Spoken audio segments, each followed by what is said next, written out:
The alien girl hid inside the broken corridor of her drifting ship. The metal walls around her were bent and burned, and thin wires hung like dead vines from the ceiling. The lights flickered weakly, then went dark, then came back again. Every time the lights failed, her breath stopped. When they returned, she released it in a small, shaking sound. The alarms that had screamed only minutes before were now fading into silence, one by one, as if the ship itself was giving up. She pulled her thin arms closer to her body and pressed her back against the cold wall. The floor beneath her was cracked, and a slow vibration moved through it, reminding her that the ship was still drifting, still broken, still not safe. Smoke floated in the air, sharp and bitter, making her eyes sting. She tried not to cough. Any sound felt dangerous. Her name was Lyra, and she was very far from home. She had been trained for emergencies, just like all young crew members of her people. She knew the rules. Find shelter. Stay quiet. Wait for rescue or the end. But nothing in her training had prepared her for being alone. The others had been pulled away by the force of the impact. Doors had sealed. Pathways had collapsed. Voices that once filled her ears were gone. The silence was worse than the alarms. Lyra closed her eyes and tried to remember the stars above her home world. She pictured the warm colors of its sky and the gentle hum of its cities. She told herself she would see them again. She had to believe that. Then she heard something new. It was not the ship. It was slow, steady footsteps. Her eyes flew open. Fear rushed through her like cold water. She knew that sound. It was not one of her people. The steps were heavier, uneven, careful but strong. Someone else was inside the ship. A human. Her heart began to race. Every story she had ever heard about humans rose in her mind at once. Humans were loud. Humans were dangerous. Humans survived where others did not. Humans took control of broken places and made them theirs. Some said humans helped others. Some said they destroyed first and asked questions later. No one ever agreed, but all stories shared one thing. Humans were terrifying. Lyra pressed herself deeper into the corner of the corridor, her fingers digging into the fabric of her suit. She wished she could disappear into the wall. Her breathing grew fast, then uneven. She tried to slow it, but fear did not listen. The footsteps came closer. A shadow moved across the smoke at the far end of the corridor. It grew larger, stretching along the damaged walls. Lyra's vision blurred as panic filled her chest. She looked around for anywhere else to go, but there was nothing. The corridor ended behind her in a collapsed section of metal. She was trapped. The figure stepped into view. He was taller than her, broad in shape, covered in dark gear that looked heavy and strong. A light shone from his chest and helmet, cutting through the smoke. His movements were slow and careful, not rushed. Still, every step felt like the sound of danger walking closer. Lyra squeezed her eyes shut. She waited for pain. She waited to be grabbed. She waited for shouting, for orders, for cold hands pulling her away. None of it came. Instead, the footsteps stopped. There was silence again, thick and heavy. Then a voice spoke. It was low, calm, and gentle. Don't be afraid. Lyra's eyes opened slowly. The human stood several steps away from her. His light was angled downward, not pointed at her face. His hands were raised, open, empty. He did not move closer. He did not reach for her. He simply stood there as if giving her space to breathe. Don't be afraid, he said again, a little softer this time.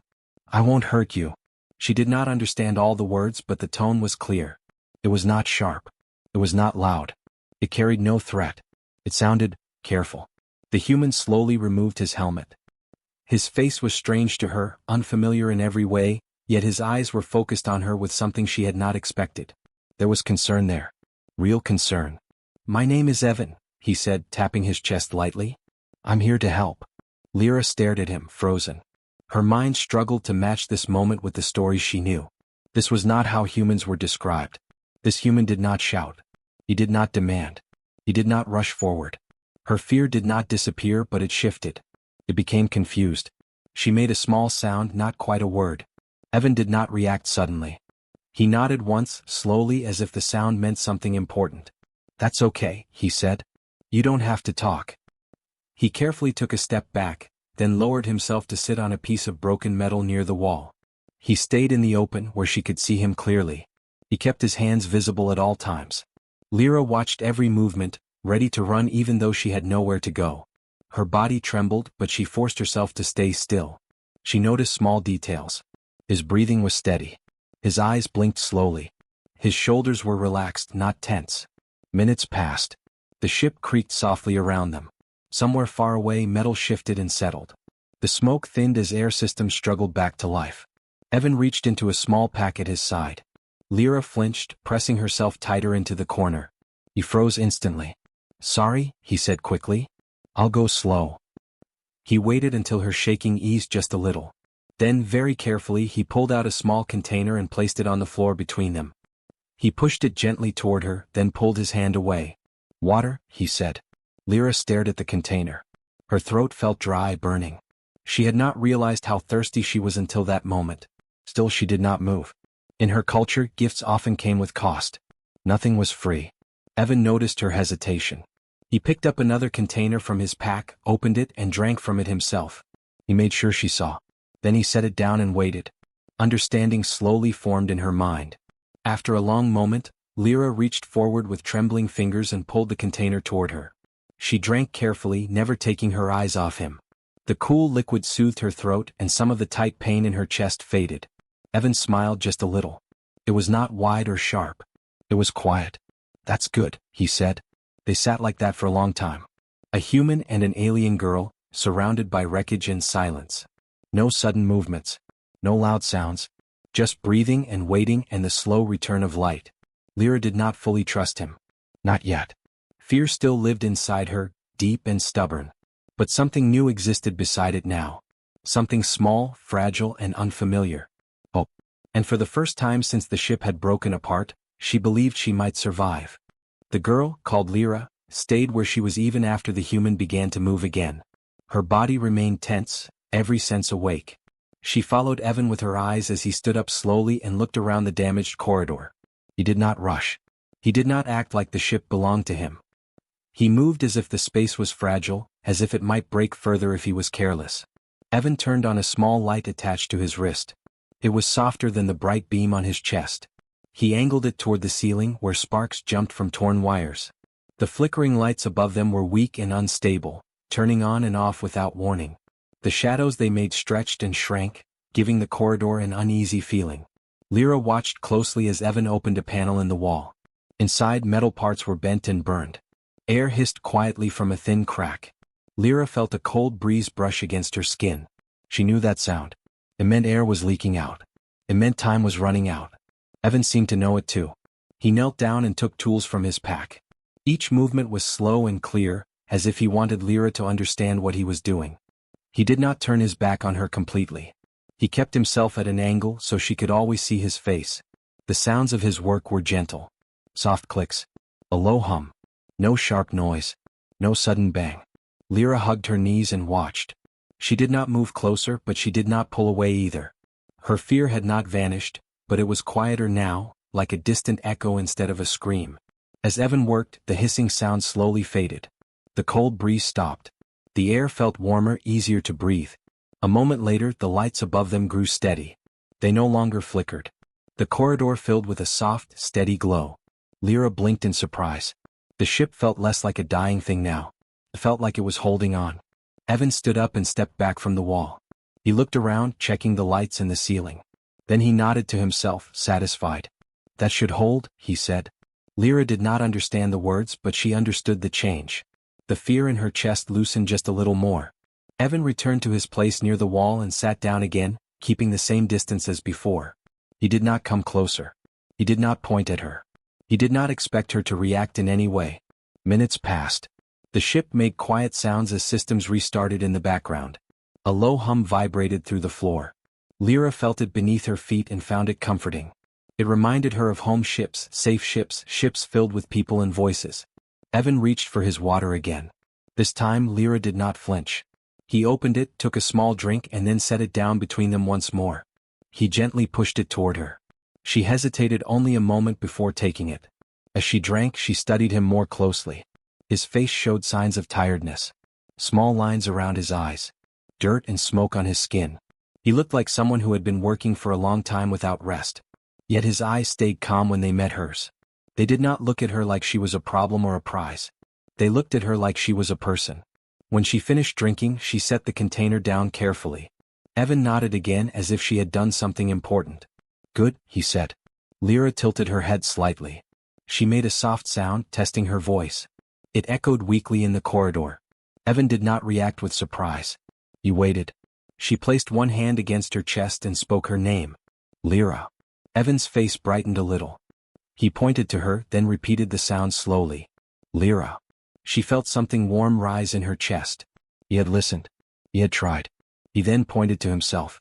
Evan. She copied the sound as best she could. Eth Van. He smiled again, a little wider this time.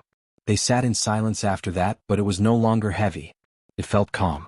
Safe in a strange way. Evan pulled out a small device and placed it on the floor. A soft light spread from it, showing simple shapes and symbols. He tapped a few buttons, then looked at her. Help, he said, touching the symbol. Safe. Lyra leaned forward slightly, curious despite herself. The shapes were not from her language, but the meaning felt clear. He was trying to explain, not command. She nodded slowly. Evan exhaled, relief visible in his shoulders.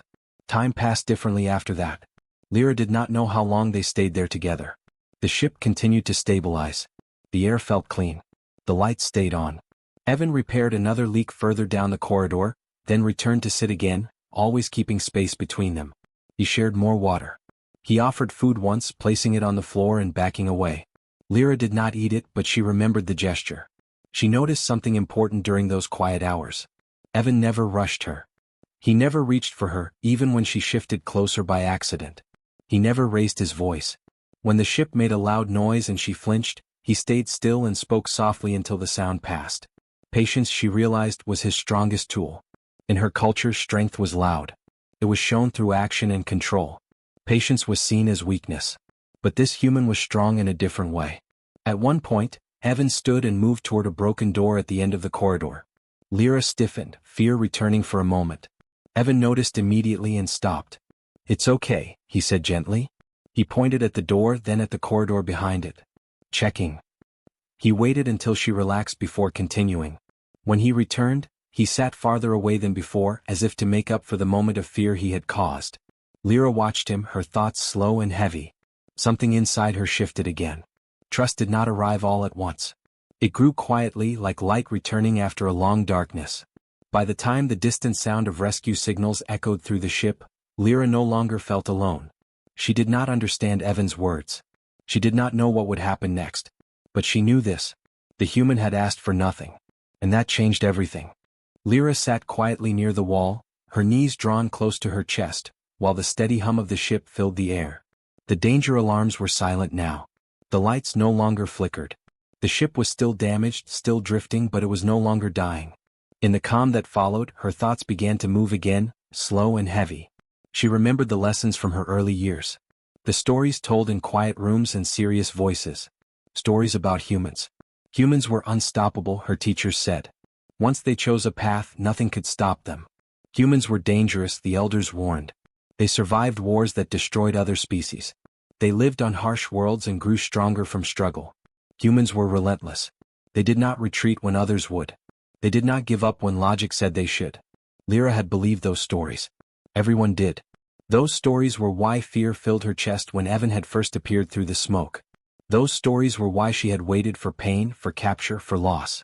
Those stories had shaped her fear. Yet now, as she watched Evan sit quietly across from her, those stories felt incomplete. He was not moving. He was not watching her closely or waiting for her to make a mistake. He sat with his back against the wall, his legs stretched slightly in front of him, his hands resting loosely at his sides. His eyes were half closed, not from sleep but from calm. He looked tired but peaceful. He was waiting. Not waiting for orders. Not waiting for backup. Waiting for her. Lyra shifted slightly, testing the space between them. Evan noticed, but he did not move closer. He simply opened his eyes fully and nodded once, slow and gentle. A sign that he saw her. A sign that he was aware. In her culture, silence was often used to control. Silence meant judgment. Silence meant expectation. This silence was different.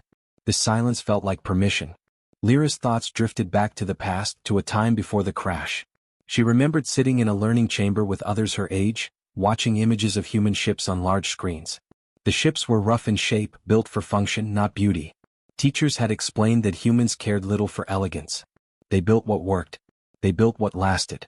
They do not stop, the teacher had said, even when they should.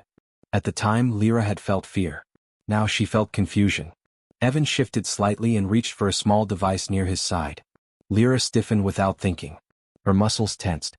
Evan noticed instantly and froze, his hand hovering in the air. He waited. Slowly Lyra's tension eased. Evan nodded again and gently pulled the device closer. He did not activate it. He simply held it, then set it back down. He was careful not to break the fragile trust forming between them. Lyra realized something important then. Every movement Evan made was a choice. He chose to slow down. He chose to wait. He chose to make himself smaller, quieter, less threatening. A dangerous being would not need to do that. Her people had always described humans as force without restraint. But Evan showed restraint in every breath. The ship gave a low vibration and a distant sound echoed through the corridors. Lyra flinched, her heart jumping. Evan turned his head toward the sound, alert but calm. He did not reach for a weapon. He did not stand quickly. "It's okay," he said softly, though she did not understand the words. His tone was enough. He remained seated until the sound faded. Lyra studied him more closely now, no longer just from fear but from curiosity. She noticed the marks on his suit, signs of many repairs. She noticed how his boots were worn, scratched from use. This was someone who had been in broken places before. Someone familiar with danger. Yet he treated it like an old companion, not something to fear. Lyra thought again of the stories. Humans did not abandon their missions, the elders said. Humans did not leave survivors behind. At the time that had sounded terrifying. Now she understood why. Evan had no reason to stay. He could have scanned the ship, reported no survivors and left. The galaxy would not have blamed him. It would have been logical, efficient, but he stayed. He stayed for one frightened alien girl he did not know, could not speak with, and owed nothing to. That was not cruelty. That was refusal. Refusal to leave someone alone. Lyra felt something shift inside her chest, slow and deep.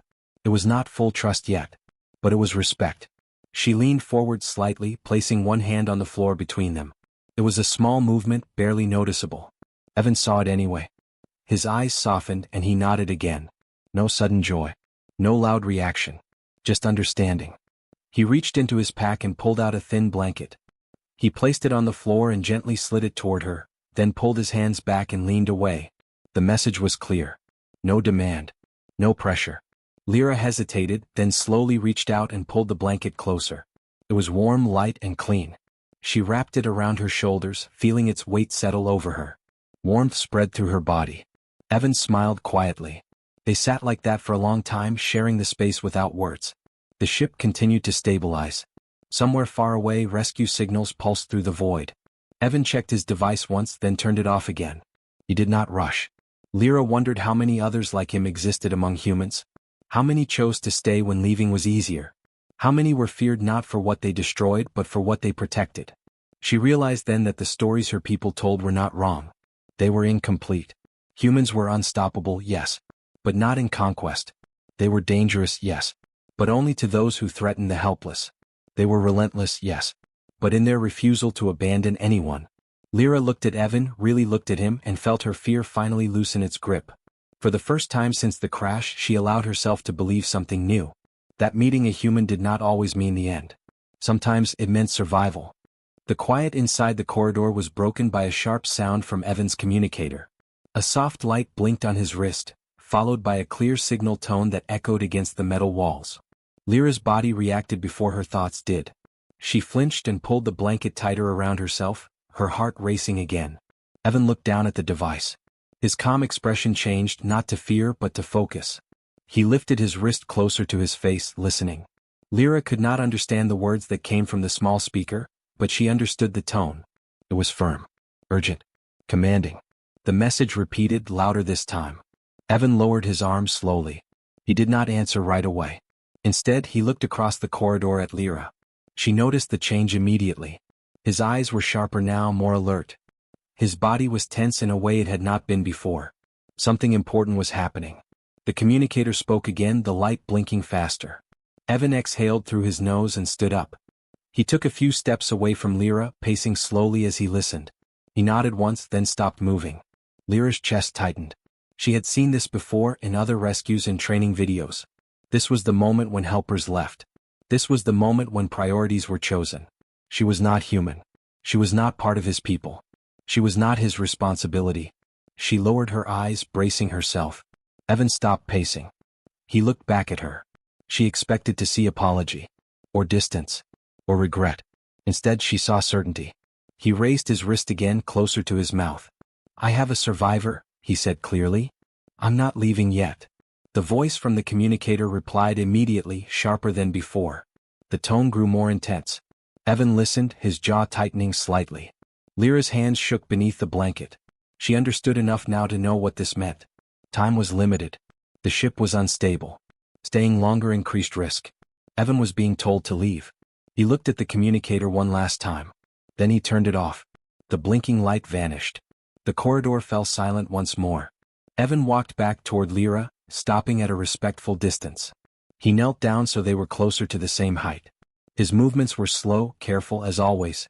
"I won't go without you," he said calmly. Lyra did not understand every word, but she understood the meaning. Her eyes widened. No one had ever chosen her like this before. Not over orders. Not over safety. Not over reason. Her breath caught in her throat. Evan stayed where he was, giving her time. He did not reach out. He did not rush her decision. He simply waited, steady and patient. Outside the ship, rescue signals pulsed through the dark. Evan knew they would return. He also knew there would be consequences for ignoring the order. He did not care. Lyra's mind raced. Fear told her to stay still. Fear told her that moving meant danger. Fear told her that trusting fully was a mistake. But something stronger rose beneath the fear. If this human was willing to risk himself for her, then maybe, just maybe, she could take one step. Her feet moved before she could stop them. The motion was small, barely a step forward. Her legs trembled as she shifted her weight. The blanket slipped slightly from her shoulders. Evan noticed immediately.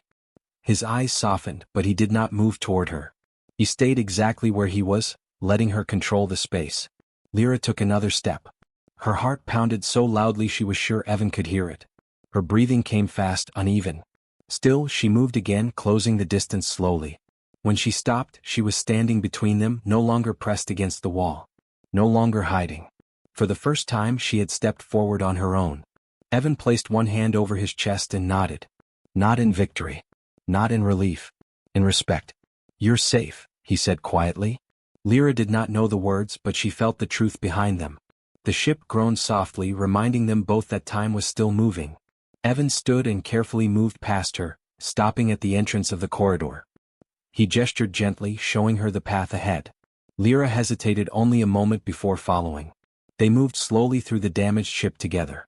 Evan stayed half a step ahead, always glancing back to make sure she was there. He avoided unstable floors and sharp debris, pointing things out before she reached them. When the ship shook suddenly, Evan stopped and extended one arm slightly, not touching her but ready if she stumbled. She steadied herself and nodded. They were no longer strangers moving apart. They were moving together.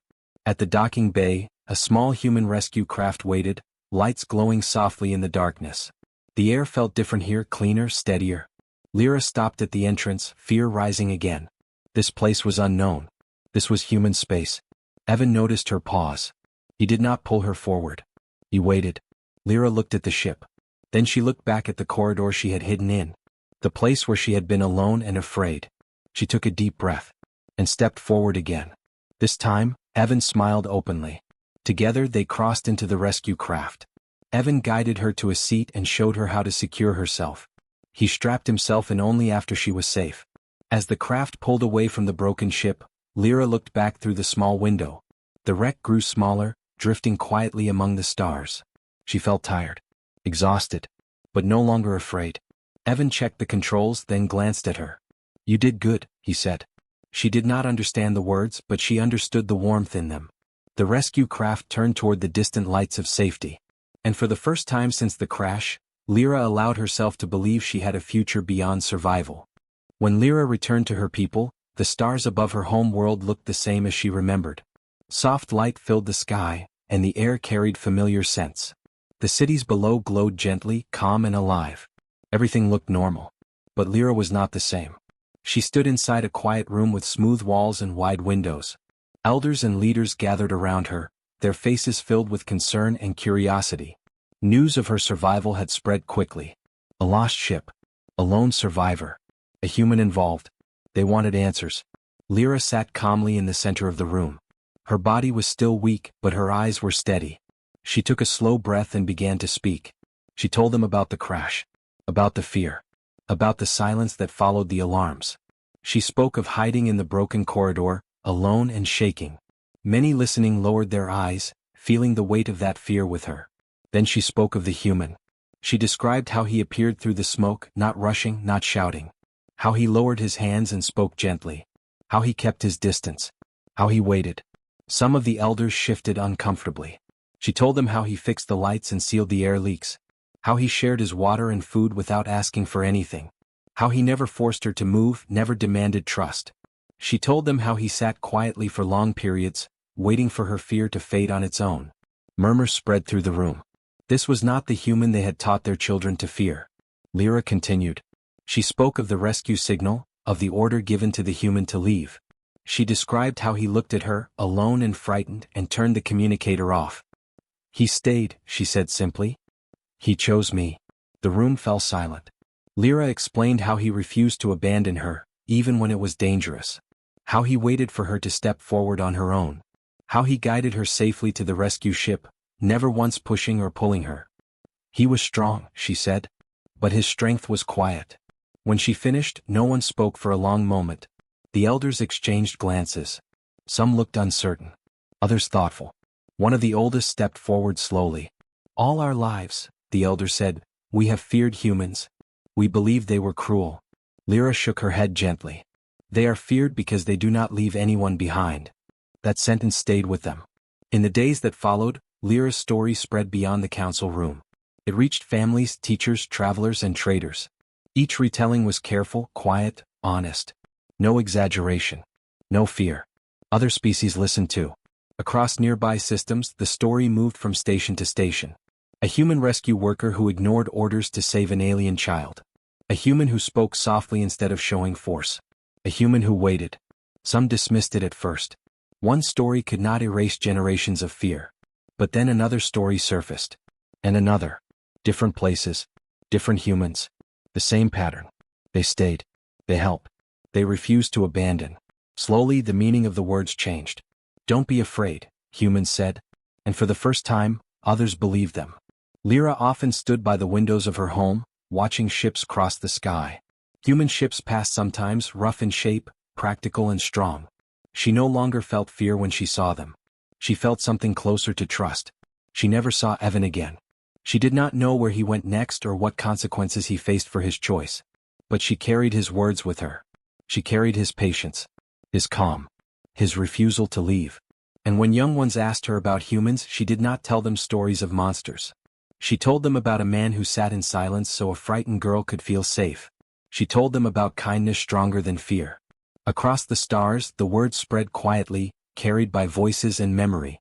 When a human says, "Don't be afraid," they mean it.